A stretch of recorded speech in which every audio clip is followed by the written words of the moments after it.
अल्लाह की तरफ वसीला जो है ये बुजुर्गान दीन ही हैं और इन्हीं की मोहब्बत है जो कल बरोज़ हश्र हमें उसकी तकलीफ़ों से और तमाम हश्र की गर्मियों से निजात दिलाएगी और जन्नत में हमारा दाखिला दिलाएगी। और ये कोई बनावटी चीज़ नहीं है, कोई ऐसी चीज़ नहीं कि साहब किसी को कह दिया, ये हकीकी चीज़ है। शायर इस्लाम फरमाते हैं कि बारहा इल्मी तुम्हें समझा चुके, बारहा इल्मी तुम्हें समझा चुके, मान या मत मान आखिर मौत है। फिलहाल आप भी जो हैं इश्क में मचलिए और उनकी इश्क का और मोहब्बत का सबूत दीजिए ताकि कल बरोज़े हश्र, क्योंकि ऐसे ही लोगों को हश्र में परमिशन होगी कि वो जिसे चाहेंगे रब तबारक व तआला जन्नत के दरवाजे पर रोक देगा और फरमाएगा कि तुम जितनों की चाहो उतनों की शफाअत कर लो, अपने साथ लेकर चले जाओ। मुलाहिज़ा फरमाएं कि मैं इश्क ही से शुरू करने की कोशिश करूंगा कि ढल के मुस्तफ़ा के इश्क में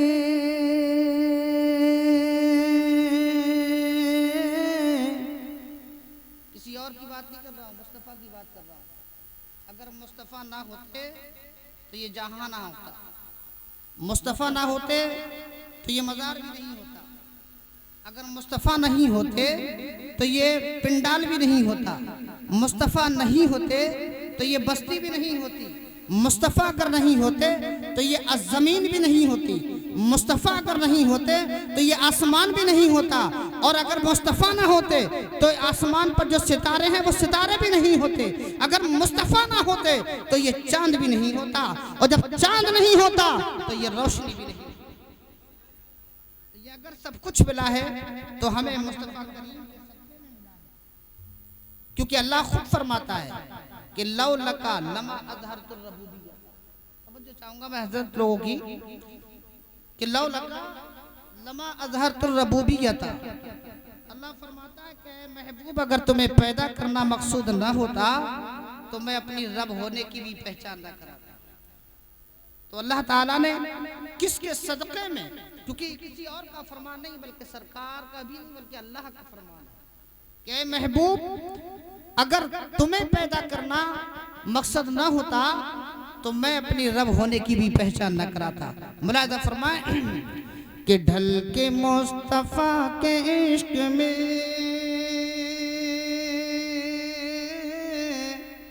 साहिबे जमाल हो गया, साहिबे जमाल हो गया। पीछे हजरात जो भी बैठे हैं वो सब बजाय मेहरबानी आगे आ जाए, क्योंकि पहले आगे की जगह को पुर कर लीजिए ताकि पीछे वाले आने वाले हजरातों को जो है कोई दिक्कत ना हो।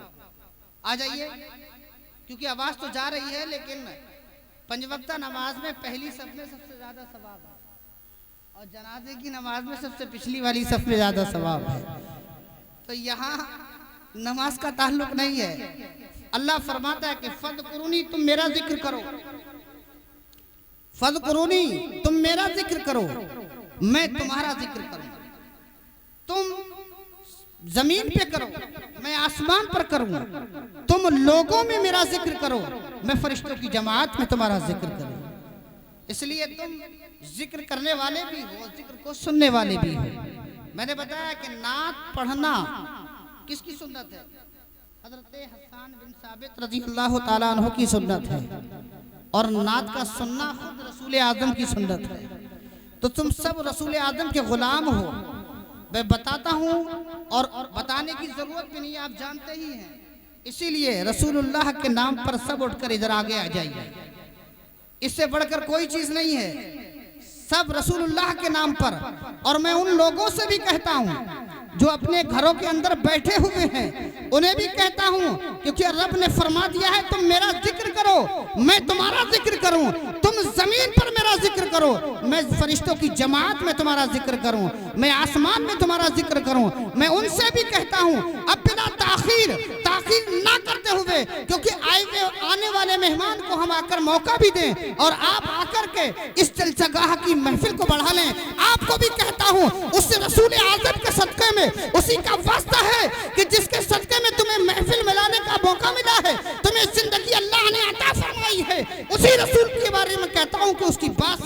ये जलसा गाह में तशरीफ ले आइए, क्योंकि जो आशिक रसूल होगा उसे वास्ते की कोई जरूरत नहीं, वो खुद ब खुद जहां उसके आका का जिक्र हो गुलाम दौड़ा चला आएगा। और उम्मीद करता हूं इंशाअल्लाह, क्योंकि हमारे आने वाले मेहमान भी तकरीबन आ ही चुके हैं और अब वो स्टेज पर आने ही वाले हैं और आएंगे जब आप लोग आकर के इस जलसगाह को मुकम्मल फरमा देंगे। तो मुलाजा फरमाए, इश्क में मचल करके सुनिएगा कि ढल के मुस्तफा के इश्क में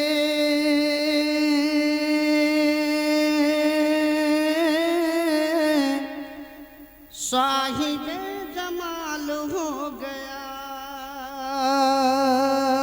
ढल के मुस्तफा के इश्क में साहिबे जमाल हो गया, साहिबे जमाल हो गया। तड़प कर कहिए सुभान अल्लाह कि ढल के मुस्तफा के इश्क में साहिबे जमाल हो गया। ये सब गुलाम बैठे हैं ना, ये सब गुलाम ही तो है ना कि एक गुलाम काले रंग का, अरे एक गुलाम काले रंग का हजरत बिलाल हो गया, एक गुलाम काले रंग का हजरत बिलाल हो गया। गौसे आजम रजी अल्लाह ताला अन्हु वलियों के ताजदार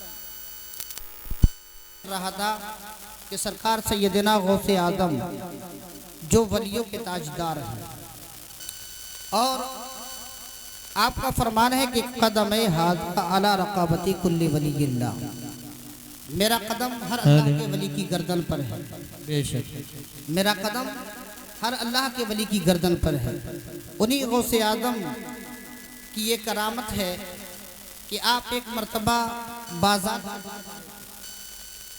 और आपके कांधे मुबारका पर यानी आपके शाने पर एक कीमती कुबा पड़ा हुआ, तो वो उसको चोर देख लेता है, चोर देख लेता है और सोचने लगता है कि किस तरीके से मैं इस कुबे को हासिल करूं, यानी इस रुमाल को कैसे हासिल करूं। गौसे आजम के पीछे पीछे हो लेता है वो, और आप जो हैं आप बाजार से अपने घर की अपने हुजरे की तरफ रवा दवा हो जाते हैं। जाने के बाद जब आप अपने हुजरे विलायत में दाखिल होते हैं, वो चोर भी किसी तरह से आपके हुजरे में दाखिल हो जाता है। इधर आप अपना जुब्बा शरीफ रख करके और नमाज में मशगूल हो जाते हैं। अब वो शख्स जो कोने में बैठा हुआ है चोर है, अब उसने देखा ये मौका अच्छा है कि गौसे आदम नमाज अदा फरमा रहे हैं, मैं इसी को गनीमत जान करके और इस कुबा को हासिल कर लूं। ऐसा ही उसने किया। जाने के बाद उसने उस रुमाल को उठाया और उठाने के बाद दरवाजे की तरफ चला आता है।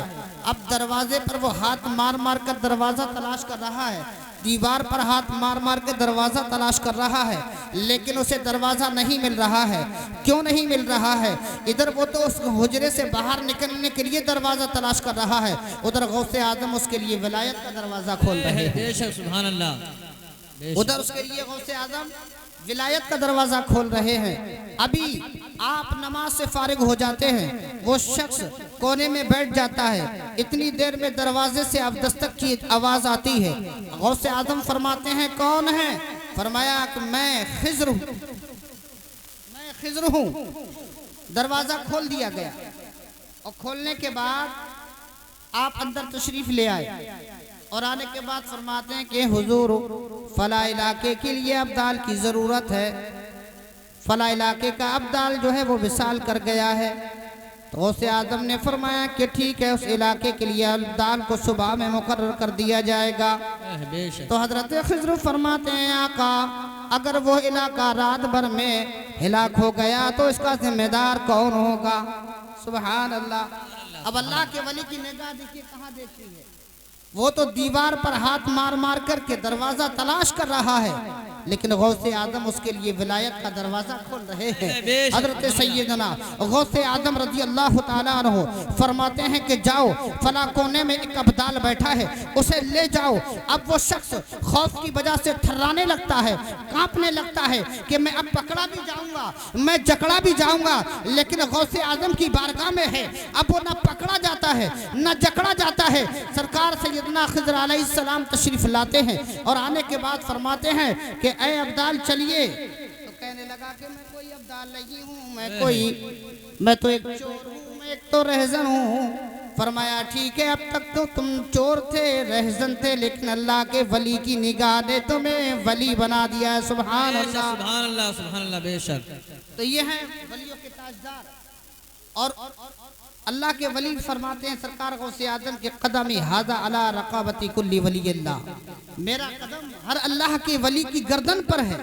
और सारे वली मानते भी हैं, बल्कि आला हज़रत तो फरमाते हैं ये आंखें, ये सर, ये दिल, ये जिगर जहाँ चाहो रखो कदम गौसे। बेशक, सुभान अल्लाह, सुभान अल्लाह, बहुत खूब, माशाअल्लाह। तो हजरत खिज़र अलैहिस्सलाम आते हैं, फरमाते हैं चलिए फला इलाके के लिए। कहने लगा मैं चोर हूँ, मैं रहज़न हूँ, मैं कोई अल्लाह का वली नहीं हूँ। फरमाया कि ठीक है, तुम चोर थे, रहज़न थे, कुछ भी थे, लेकिन एक अल्लाह के वली ने तुम्हें एक अल्लाह के वली की निगाह ने तुम्हें वली बना दिया है। अब हजरत सैयदना गौसे आदम रजी अल्लाह ताला अन्हु ने ही फिर फरमाया था कि वो चोर आपके पीछे लगा था, आपके कीमती कुबा को हासिल करने की कोशिश कर रहा था, लेकिन जो अल्लाह के वलियों से मोहब्बत करते हैं, अल्लाह फरमाता है कि वो मेरे दोस्त है, मेरे महबूब है, और जो मेरे मकबूलों से अदावत रखे, समझ लो उस समय जंग का चैलेंज। बेशक, बेशक, सुभान अल्लाह, बहुत कोई कर सकता है? नहीं कर सकता। अल्लाह फरमाता है जो मेरे मकबूलों से मोहब्बत करे वो मेरे दोस्त हैं, और जो उनसे अदावत रखे तो वो मेरे दुश्मन है। इसीलिए क्योंकि इन अल्लाह वालों का बैठना अल्लाह के लिए होता है, सोना अल्लाह के लिए होता है, जागना अल्लाह के लिए होता है। आज तुम एक अल्लाह वाले की इस तारीख में एक जलसे को लेकर के और उसमें तुम यहाँ बैठे हो, तुमने जलसा सजाया है, ये तुम्हारी मोहब्बत का सबूत है। मैं दुआ करता हूँ अल्लाह ताला की बारगाह में, अल्लाह ताला आपकी काबिशों को कबूल फरमा ले, आमीन, आमीन, और हम सबकी हाजिरी को अल्लाह कबूल फरमाए, हमारे पढ़ने को कबूल फरमाए। जो लोग अभी नहीं आए हैं उनसे भी गुजारिश करता हूँ कि आप ताखिर ना करें, जल्द से जल्द आकर के इस जन्नत की क्यारी में बैठ करके अल्लाह उसके रसूल के जिक्र को सुने और फैजान बुजुर्गों के फैजान से माला माल हो जाए। तो मुलाजा फरमाए कि शायद ने कहा है कि अल्लाह अल्लाह गौस की गली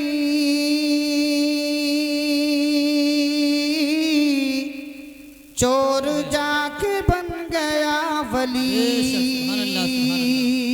अल्लाह अल्लाह गौस की गली चोर जाके बन गया वली, कि अल्लाह अल्लाह गौस की गली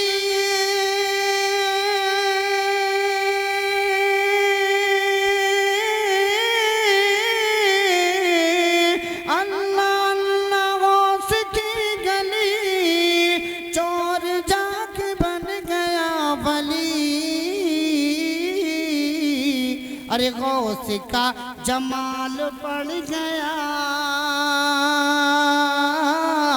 अरे गौस का जमाल पड़ गया, चोर बा कमाल हो गया, गौस का जमाल पड़ गया। नारे तकबीर, नारे रिसालत, नारे गौसियत, मसला के आला हजरत फैजाने औलियाए किराम, नारे तकबीर, नारे रिसालत। गौस का जमाल पड़ गया, चोर बा कमाल हो गया। और अगला शेर बतौर खास मुलादा फरमाए कि गौस ख्वाजा और मेरे कि गौस ख्वाजा और मेरे रज़ा मुस्तफा के दर का हर गदा। सड़क पर कहिए सुभान अल्लाह। कि गौसो ख्वाजा और मेरे रज़ा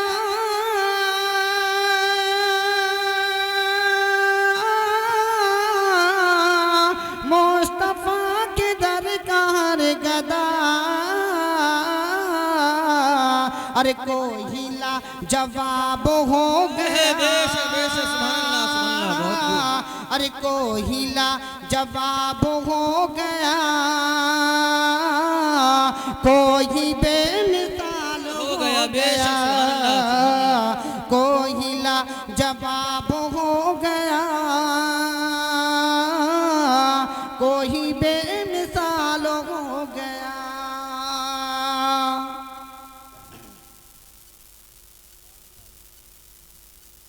और अगला शेर मुलाज़ा फरमाइए कि सारा इख्तियार है उन्हें, किन्हें, जिनकी ये महफिल है, जिनके नाम से ये महफिल को सजाया है और जिनके सदक़े में हमें ये ज़िंदगी अता हुई है, जिनके सदक़े में हमें ये ज़िंदगी अता हुई है और जिनके सदक़े में हमें बुज़ुर्गों से मोहब्बत की तौफ़ीक भी अता हुई है, उन्हीं का इख्तियार है। तो फरमा रहे हैं कि सारा इख्तियार है उन्हें,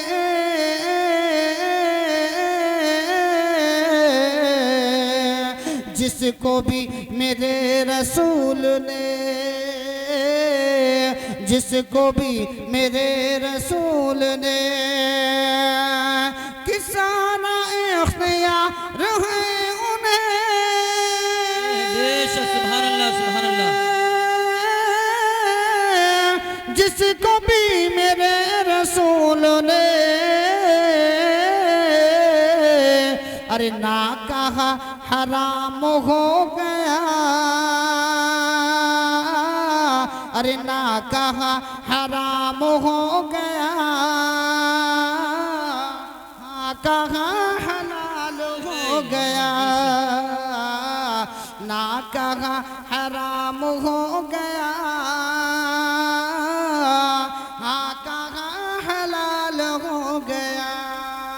शेर मुलाज़ा फरमाएं इंशाअल्लाह। इस पर खामोश नहीं बैठेंगे क्योंकि गुलाम मुस्तफ़ा है और जहाँ मुस्तफ़ा की बात हो तो गुलाम खामोश नहीं बैठते। क्योंकि अगर तुम एक मर्तबा सुभान अल्लाह कहोगे, अल्लाह ताला तुम्हारे नामे अमाल में 90 नेकियां दर्ज फरमाएगा और तुम्हें सवाब अता फरमाएगा। अगर अपने नामे अमाल में 90 नेकियां एक बार बोलने से अल्लाह दर्ज फरमाएगा तो तुम कितनी रात तक यहाँ बैठोगे। हमेशा हमारा सुनते भी रहो क्योंकि पढ़ना हजरत हसन बिन साबित की सुन्नत है और सुनना खुद रसूल आज़म की सुन्नत है। बेशक सुभान अल्लाह जी। तो सुनने का भी सवाब और जब इन तस्बीहात को पढ़ोगे तो उसका भी अल्लाह आपको अजर और सवाब अता फरमाएगा। मुलाज़ा करें कि सारा इख्तियार है उन्हें, जिसको भी मेरे रसूल ने, जिसको भी मेरे रसूल ने ना कहा हराम हो गया। हाँ कहा हलाल हो गया। और आखिरी शेर मुलाज़ा करें कि आमना के फूलों आ गए। आमना किसका नाम है जानते हैं? मैं याद दिला देता हूँ, हमारे और आपके आका के माँ का नाम है जी। हमारे और आपकी आका का नाम है आमना। तो क्या कह रहे हैं कि आमना के फूलों आ गए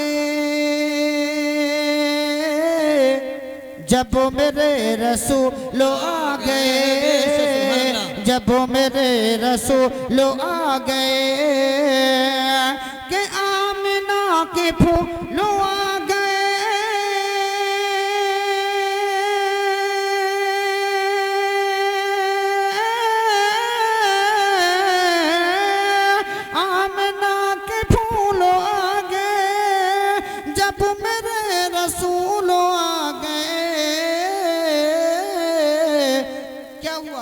कि दीन का जो हो गया।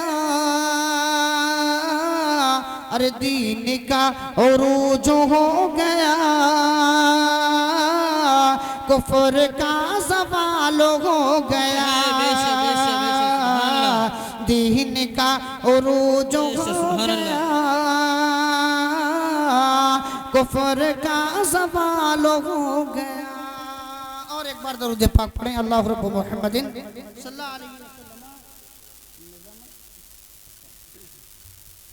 सल्लल्लाहु अलैहि वसल्लम नहनु इबादु मुहम्मदिन सल्लल्लाहु अलैहि वसल्लम। एक मरतबा और नबी और आले नबी पर दरूद व सलाम पढ़िए, क्योंकि अभी आने वाले हजरात हैं, गांव तक तो आ ही गए हैं, इंशाअल्लाह जल्द जगह में भी जल्दी आ ही जाएंगे। और मैं फिर से बार बार गुजारिश करता हूं गांव के लोगों से और इन मेहमान हजरात से जो इधर उधर टहल रहे हैं, अब टहलने का वक्त नहीं है, ये कुर्सियाँ डाली हैं आप ही के लिए हैं भाई। आप जलसा गाह में तशरीफ़ लाइए ताकि प्रोग्राम को और आगे बढ़ाया जाए और आप इसके सुन करके सवाब के दौलत से मालामाल हों। मुलाहिज़ा करवाएं, ऐसा तुझे खालिक ने तरहदार बनाया, ऐसा तुझे खालिक ने तरहदार बनाया, तरहदार बनाया, ऐसा तुझे खालिक ने तरहदार बनाया। अल्लामा हसन रजा खान का ये लिखा हुआ कलाम है और बाकी लिखने का भी जवाब नहीं है, क्योंकि मोहम्मद का माना ही है सबसे ज्यादा तारीफ किया। क्योंकि कुफ्फार मक्का ने जब सरकार के नाम की तदलील करना शुरू की थी, बुरा भला कहना शुरू किया, नाम को बिगाड़ना शुरू किया, तो जब सरकार तक ये बात पहुंची, ये खबर पहुंची, तो सरकार ने फरमाया मेरे रब ने नाम ही मेरा मोहम्मद रखा है, इसमें तस्लील किस बात की। जी जी जी बेशक। तो मोहम्मद का माना है सबसे ज्यादा तारीफ किया हुआ।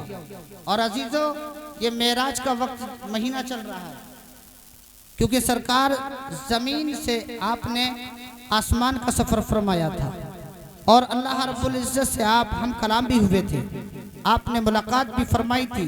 हमारा यकीन कामिल है, कुछ लोग ये कहते हैं कि रूहानी थी वो मेराज, हम कहते हैं रूहानी भी थी और जिस्मानी भी थी, क्योंकि सबूत है ये कि जब हम नमाज में अत्तहियात पढ़ते हैं, अत्तहियातु लिल्लाहि वस्सलावातु अस्सलामु अलैका अय्युहन नबिय्यु व रहमतुल्लाहि व बरकातुहू। ये कौन कह रहा है? हमारा रब कह रहा है, ऐ नबी आओ, तुम पर सलामती हो और तुम पर मेरी रहमतें भी हो और तुम पर मेरी बरकतें भी हो। दरूद पाक पढ़िए, अल्लाहु नबी वसल्लम सल्लल्लाहु अलैहि सलातु वस्सलाम अलैहि इबाद मुहम्मद सल्लल्लाहु अलैहि वसल्लम। तो जिक्र किया जाए कि सरकार ने फरमाया हजरत जिब्रील अमीन से, तवज्जो चाहूँगा मैं सभी हजरात की, कि हजरत जिब्रील अमीन से सरकार ने फरमाया जिब्राइल तुम्हारी उम्र कितनी है? ऐ जिब्राइल तुम्हारी उम्र कितनी है? क्योंकि ये रजब का महीना चल रहा है, इसलिए मैं सोच रहा हूँ कि सरकार जी जी हो जाए इसमें, जी बेशक, क्योंकि सबका जिक्र करना है और अभी फहरिस्त काफी तवील है। तो सरकार ने फरमाया जिब्रील तुम्हारी उम्र कितनी है? और जिब्रील कौन है? वो सबसे बड़े फरिश्ते जी। इन चार फरिश्तों में सबसे बड़ा मकाम व मर्तबा अगर किसी का है वो हजरत जिब्रील अमीन का है। तो सरकार से आप फरमाते हैं हुजूर मैं नहीं जानता कि मेरी उम्र कितनी है, हाँ इतना जानता हूँ कि चौथे हिजाब में जो सितारा 70,000 साल के बाद चमकता है उसे मैंने 72,000 मर्तबा देखा। उसे मैंने 72,000 मर्तबा देखा है। तो सरकार फरमाते हैं कि ऐ जिब्राइल क्या तुम उस सितारे को जानते हो, वो कौन है? फरमाया कि आका मैं नहीं जानता कि वो कौन है। फरमाया कि वो मैं ही सितारा हूँ। सुभान अल्लाह सुभान अल्लाह। इसीलिए यहाँ से सबूत मिलता है कि अल्लाह ताला ने अपने हबीब को सबसे पहले पैदा फरमाया और सबसे बाद में जमीन पर भेजा है।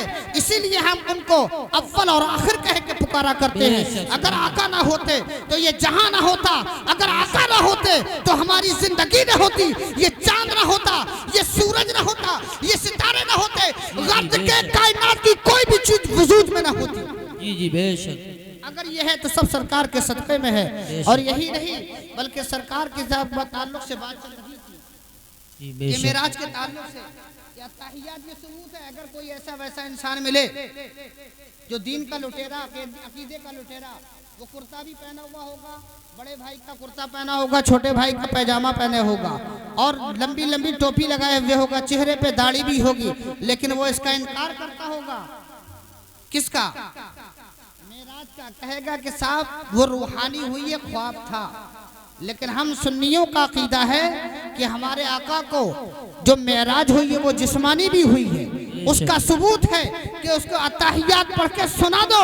अत्तहियातो लिल्लाही वस्सलावातो अस्सलामु अलैका अय्युहन नबियो। ये कोई और नहीं कह रहा है बल्कि हमारे आका का परवरदिगार कह रहा है, जो हमारा पालने वाला कह रहा है। ऐ नबी आओ, तुम पर सलामती हो, तुम पर मेरी रहमतें हो, तुम पर मेरी बरकतें हो। बेशक सुभान अल्लाह सुभान ये अल्लाह। सबसे बड़ा सबूत है। अगर कोई ऐसा मत पता मिले तो उसे ताहियात पढ़ के सुना दो कि इसका तर्जुमा क्या है। जी जी बेशक। हमें जो है जिस्मानी अता हुई हमारे आका को मेराज के रूहानी अता हुई है, तो हमारा यकीन है कि हमारे आका को जिस्मानी भी अता हुई है। और क्योंकि मेराज का मामला यही है। और आपने आसमानों का सफर कहां से शुरू फरमाया, जिसे हम क़िबला अव्वल कहते हैं, जिसे सुब्हानल्लज़ी असरा बिअब्दिही लैलन मिनल मस्जिदिल हराम इलल मस्जिदिल अक़सल्लज़ी बारकना हौलहू लिनुरियहू मिन आयातिना इन्नहू हुवस समीउल बसीर। आपको रातों रात ले गए मस्जिद हराम से मस्जिद अक़सा तक, और मस्जिद अक़सा ही से। इसमें भी हिकमत है। साइंटिस्टों ने इस पर काफी रिसर्च किया है कि आका सय्यद आलम तमाम नबियों के सरदार ने, मालिक मुख्तार ने आसमान पर जो सफर शुरू फरमाया मस्जिद हराम से क्यों नहीं, मस्जिद अक़सा से क्यों शुरू फरमाया? तो पता चलता है कि वहां से आसमान की ऊंचाई कम है। बेशक उन्होंने अपने रिसर्च में बताया है। और फिर सरकार मस्जिद अक़सा से जब गए तो आप पहले आसमान पर जलवा अफरोज हुए। बेशक वहां पर भी एक नबी से मुलाकात हुई। जब आप दूसरे पर पहुंचे वहां पर भी एक नबी से मुलाकात हुई। तीसरे पर पहुंचे तो वहां पर भी आपको एक नबी से मुलाकात हुई। जब आप चौथे पर पहुंचे तो हजरत ईसा रूहुल्लाह से मुलाकात हुई। जो उसके आगे बढ़े तो हजरत मूसा अलैहिस्सलाम को आपने आपकी कब्र के अंदर नमाज पढ़ते हुए पाया। इसमें भी लोग इस बात की ताज्जुब करते हैं कि मूसा अलैहिस्सलाम एक वक्त में कब्र में भी मौजूद है, एक वक्त में बैतुल मुक़द्दस में भी मौजूद है। वो क्यों? इसलिए कि सरकार ने इमामत फरमाई थी। अब बाबा आदम से लेकर हजरत ईसा रूहुल्लाह तक तमाम नबी उस मस्जिद अक़सा के अंदर मौजूद भी है। इमामत फरमाई है सरकार ने। लेकिन जब सरकार ने आसमानों का सफर फरमाया तो हजरत मूसा एक वक्त के अंदर मस्जिद अक़सा में भी मौजूद और उस आसमान चौथे आसमान पर भी मौजूद। ये समझ में आने वाली बात नहीं। तो उसने कहा कि मौजूदा वही होता है जो तेरी अक्ल। जी जी जी जी बेशक। करामत उसी को कहते हैं जो तेरी अक्ल में ना आए, और मौजूदा उसी को कहते हैं जो तेरी अक्ल में ना आए। क्योंकि कहते हैं ये कैसे हो सकता है, ये तो न पॉसिबल, ये तो पॉसिबल नहीं हो सकती। अरे वही करामत है, अरे वही मौजूदा है जो तेरी अक्ल में ना आए। और अगर तेरी जो अक्ल में आ जाए वो करामत नहीं हो सकती, वो मौजूदा नहीं हो सकती। कलमा कंकर के अंदर जबान नहीं है, कंकर के अंदर जबान नहीं है। इस्लाम का दुश्मन है पर सरकार का चचा है। इस्लाम का दुश्मन है पर सरकार का चचा है।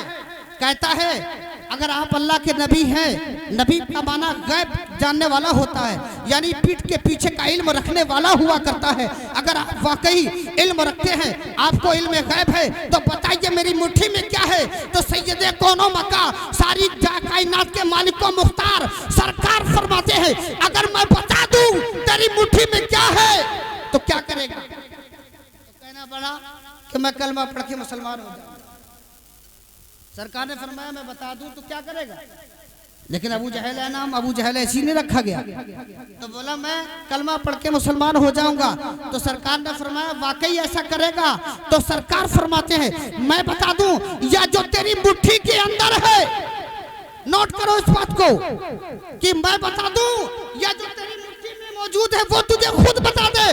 तो कहने लगा इससे बेहतर क्या बात होगी? वो पत्थर है नहीं है, देखने के लिए आंख नहीं है, चलने के लिए पैर नहीं है, बल्कि मेरे आका का हुक्म है। और फरमाते उठा अपने हाथ को और ले जा अपने कानों की तरफ। जैसे ही कानों की तरफ लाया तो वो उससे सदा की आवाज आती है, अशहदु अल्ला इलाहा इल्लल्लाहु व अशहदु अन्ना मुहम्मदन अब्दुहु व रसूलुहु। यानी मैं गवाही देता हूँ मोहम्मद अल्लाह के सच्चे रसूल है और मोहम्मद अल्लाह के सच्चे रसूल है, मैं उसका बंदा और उसके रसूल है। ये गवाही है। तो पत्थर को बेजान पत्थर जो हुआ करते उन्हें कलमा सरकार पढ़वा लेते। और यही तारीफ नहीं है। एक यहूदी आता है सरकार के पास और आने के बाद अर्ज करता है कि सरकार, हमने सुना है कि आप अपने नबी होने का दावा कर रहे हैं, आप नबी होने का दावा कर रहे हैं, आपके पास सबूत क्या है नबी के होने का? मामला तो यह है कि पास कुछ मौजज़ात हुआ करते हैं। तो मेरे आका ने ये नहीं फरमाया कि एक मौजज़ा दिखाऊं, दो मौजज़े दिखाऊं। सरकार ने ये नहीं फरमाया कि बता क्या दिखाऊं। तो कहने लगा अगर आप मुझे मौजज़ा दिखा दें तो मैं कलमा पढ़ के मुसलमान हो जाऊं। तो सरकार ने फरमाया कि तू ऐसा ही करेगा?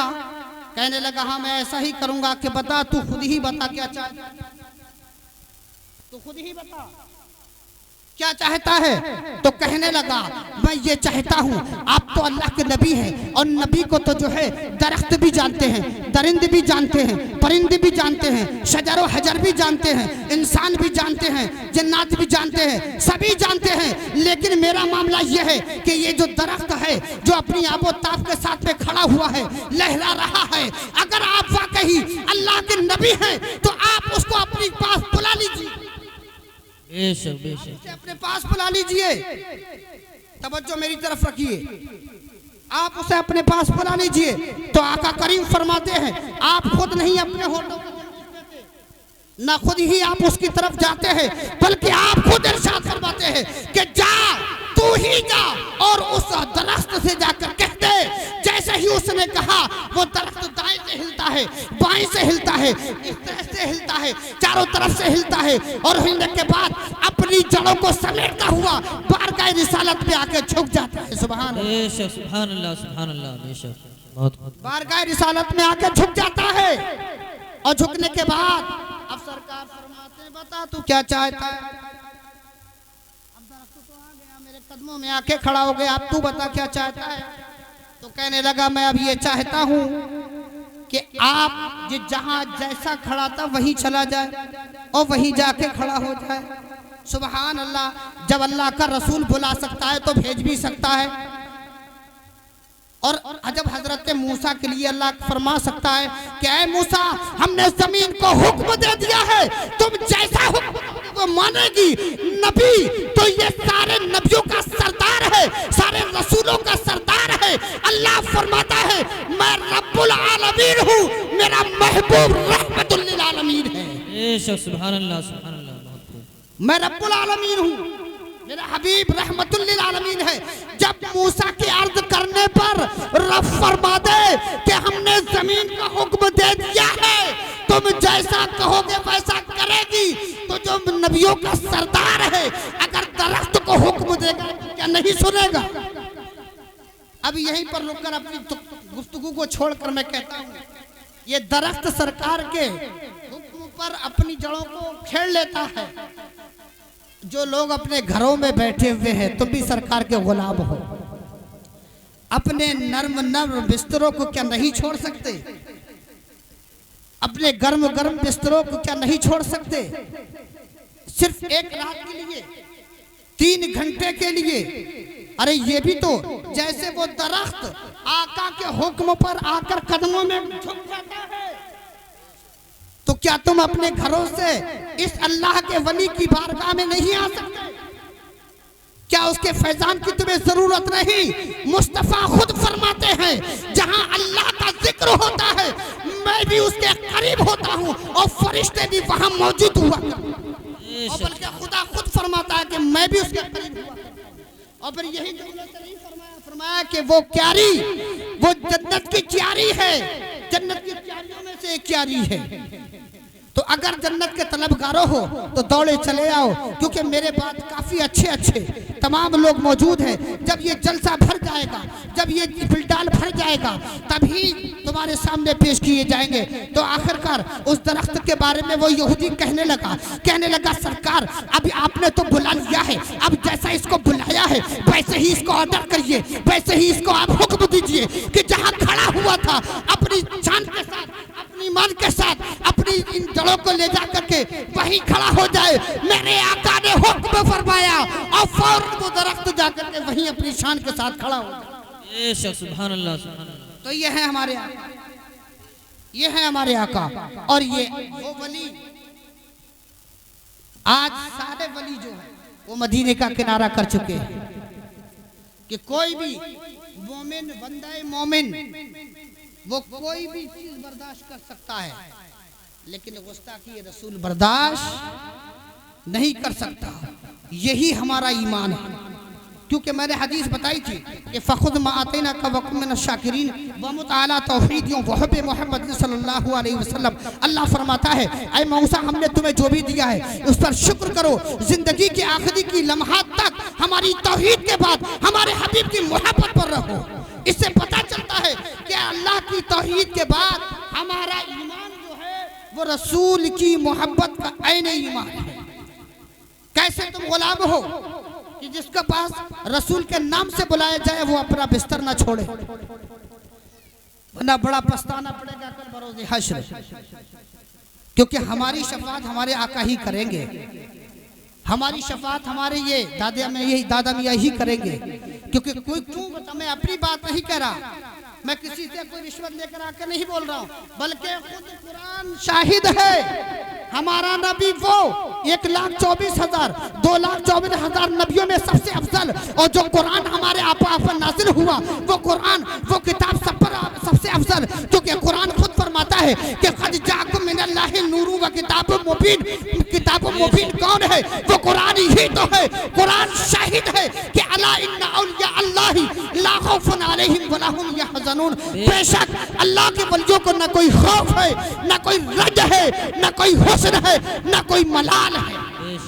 कैसे गुलामी मुस्तफ़ा हो? अपने मुस्तफ़ा की ये बात सुनोगे तो दौड़े चले आओगे। और मैं दुआ करता हूँ अल्लाह ताला हमारी हाजिरी को, आपकी और हमारी सबकी हाजिरी को कबूल फरमाए, हम सबका जरिया निजात बनाए, हम सबके गुनाहों को माफ़ फरमाए, हम सबको सिरात मुस्तकीम पर गामज़न फरमाए। और मैं इतनी दुआ और करूँगा, परवरदिगारे आलम तूने इन बंदों को इतना शौक तो दिया है कि तेरे मकबूल बंदे के उर्स मनाने की तौफीक तो दी है, लेकिन तेरा घर भी है जिसे मस्जिद कहते हैं, जिसकी अहमियत सातों आसमान तक है और जिसकी अहमियत नीचे तहत सरा तक है।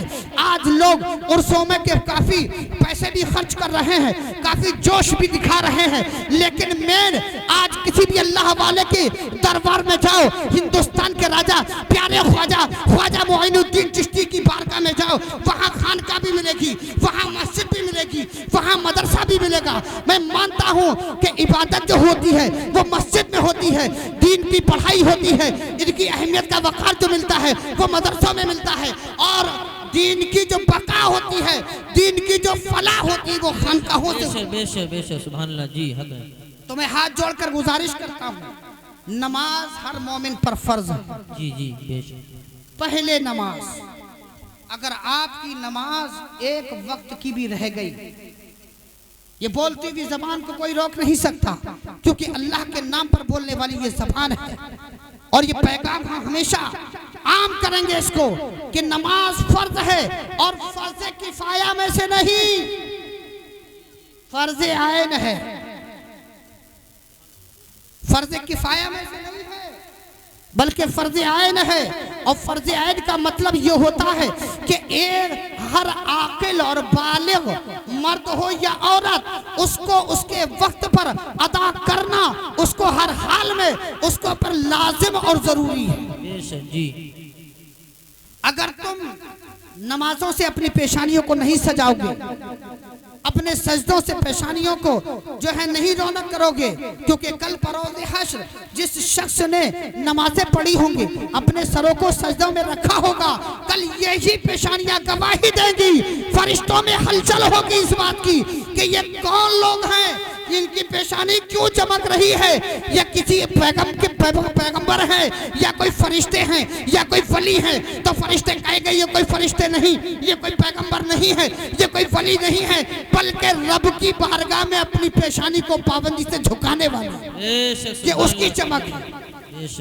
तो मेरे अजीजों, नमाज सिर्फ अल्लाह के लिए हुआ करती है और अल्लाह वालों ने अपनी जिंदगी को भी अल्लाह ही के नाम पर वक्फ किया।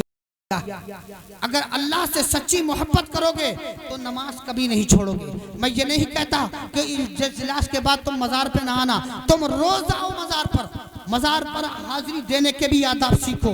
बाज़ लोग हमारे भाई ऐसे हैं जो पेशानी रखते हैं, बाज़ लोग ऐसे हैं कि पूरा लेट जाते हैं कब्र के। अरे हमारी कहाँ ऐसी औकात, ये ऐसा दरबार है कि जिससे आप 4 हाथ दूर खड़े होकर के फातिहा पढ़िए। और अगर अभी मैं सवाल करूं कि सजदा कितनी हड्डियों पर होता है, जरा बताएंगे? ये नीचा दिखाने की बात नहीं, ये मेरा दर्द है मेरे भाई, तुम मेरे भाई। मैं बताऊंगा भी कि कितनी हड्डियों पर हुआ करता है। हम मुसलमान हैं, अपने रब की इबादत करते हैं और वो इबादत फर्ज आइन है। अब हमें नहीं पता होगा फर्ज सजदा करना फर्ज है, रुकू करना फर्ज है, क़याम करना फर्ज है, ये सबसे अहम है। अगर हमें नहीं मालूम तो क्या इनकी रजा तुम्हें हासिल होगी?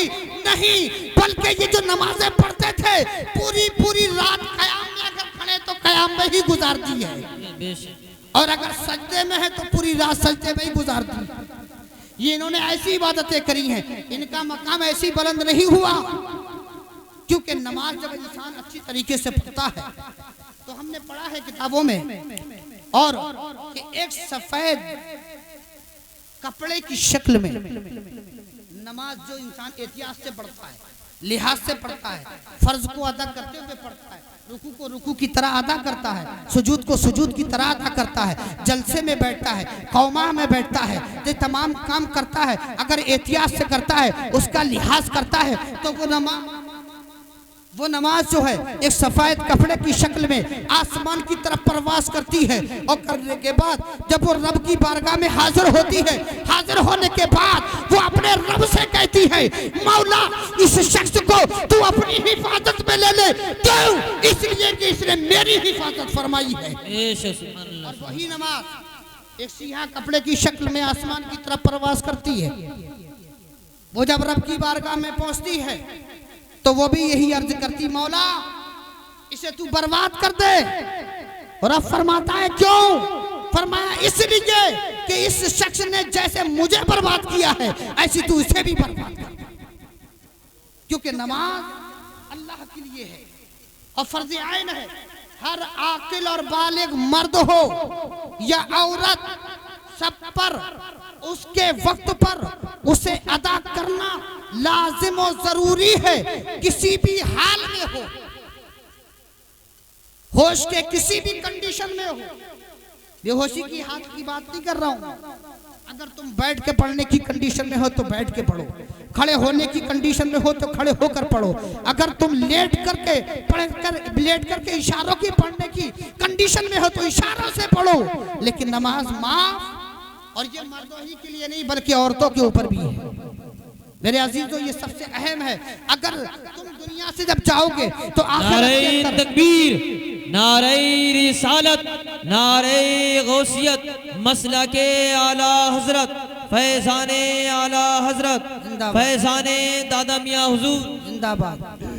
तो मैं अर्ज कर रहा था कि दुनिया से जब आप जाएंगे, जाने के बाद तुमसे अगर तुमने फुटपाथ पे जिंदगी गुजारी है, गरीब गुर्बत में जिंदगी गुजारी है, अगर तुम्हारे पास कुछ नहीं था, तुम्हारे पास खाने को नहीं था, तुम्हारे पास कुछ भी नहीं, कोई अशिया नहीं थी, बल्कि कल बरोज़े हश्र तुमसे किसी चीज का सवाल नहीं होगा। अगर हाँ, कल बरोज़े हश्र तुम्हारे जिम्मा एक वक्त की नमाज रह जाएगी तो उसका सवाल सबसे पहले होगा। और वहां पर कल ना तुम्हारा बाप होगा तुम्हारा सहारे, न तुम्हारा भाई तुम्हारा सहारेमंद होगा, न तुम्हारे रिश्तेदार, न तुम्हारे अजीज अकरबा, न दोस्त अहबाब होंगे, न बस्ती वाले होंगे, यहाँ तक के वो माँ जिसने 9 महीने अपने कोख में रखा है, अगर कल बरोज़े हश्र तो उस माँ से कहेगा, ऐ माँ एक नेकी दे दे, तो वो भी। मेरे अजीजों, नमाज सबसे अहम है, फर्ज है और फर्ज ऐन है। मैं हर एक से गुजारिश करता हूँ, अब पढ़ोगे तो अपने लिए, समझना चाहूँगा भाई, पढ़ोगे तो अपने लिए, मेरे लिए नहीं। मैं तो पढ़ रहा हूँ, मैं दुआ करूँगा अल्लाह मुझे और तौफीक दे और कबूल फरमाए, और ये भी दुआ करूँगा अल्लाह आपको भी तौफीक दे। आप पढ़ोगे तो आप ही के काम आएगी। मेरे अजीजों, दुनिया से जाने के बाद सिवाय पछतावे के अलावा दूसरा काम नहीं होने वाला है। तो मैं आखिरी बात अपनी अर्ज करके रुखसत होने की कोशिश करूँगा, क्योंकि चंद हजरात के दिल महफूज हो चुके हैं। मैं कह रहा था कि सजदा कितनी हड्डियों पर होता है, समझना चाहूँगा। सजदा कितनी हड्डियों पर होता है? सजदा 60 हड्डियों पर होता है। कितनी? 60। और ये वो लोग भी ध्यान दें, हमें कुछ लोग कबर पुज्जा भी कहते हैं, ये भी याद रखना। कबर पुज्जा क्यों कहते हैं? कि हम मजार को चूमते हैं। बाज़ लोग तो ऐसे अपनी पेशानी रखते हैं। सजदा के लिए अल्लाह ने हुक्म फरमाया कि अगर अपने अलावा किसी और को अगर हुक्म देता तो बीबी को उसके शौहर के आगे सजदा करने का हुक्म देता। इसीलिए अल्लाह ताला ने किसी को हुक्म नहीं दिया, बल्कि सजदा अपने ही आगे रखा। वो 7 हड्डियां कौन सी हैं? वो एक तो हड्डी ये है, 2 हड्डियां ये हो गई आपकी, कितनी हो गई? 3। ये 2 हड्डियां कितनी हो गई? 5। और ये पैर की 2 हड्डियां, क्योंकि इस पहली अंगुली का पेट का लगना फर्ज है। अगर ये पहली अंगुली का पेट नहीं लगेगा तो नमाज नहीं होगी। और उसमें एक ही अंगुली लगना जरूरी नहीं, पहली का लगना फर्ज है, 3 का लगना वाजिब है, और 20 का 10 का लगना, 10 यानी दोनों पैरों की अंगुलियों का लगना सुन्नत है। मेरे अजीजों, ये सब बारीकियां जानना जरूरी है। जब अच्छे से नमाज पढ़ी होगी तो वो नमाज तुम्हारी रब के बारगाह में पहुंचेगी, सफेद कपड़े की शक्ल में पहुंचेगी। तो वो पहुंचने के बाद रब से अर्ज करेगी, मौला इसको तू अपनी हिफाजत में ले ले, क्योंकि इसने मेरी हिफाजत करी है। और अगर वही नमाज तूने बर्बाद की होगी तो रब की बारगाह में जब पहुंचेगी तो वो कहेगी, मौला बर्बाद कर दे। क्यों? इसलिए कि इसने मुझे बर्बाद किया। वमा अलैना इल्लल बलाग। अस्सलामु अलैकुम।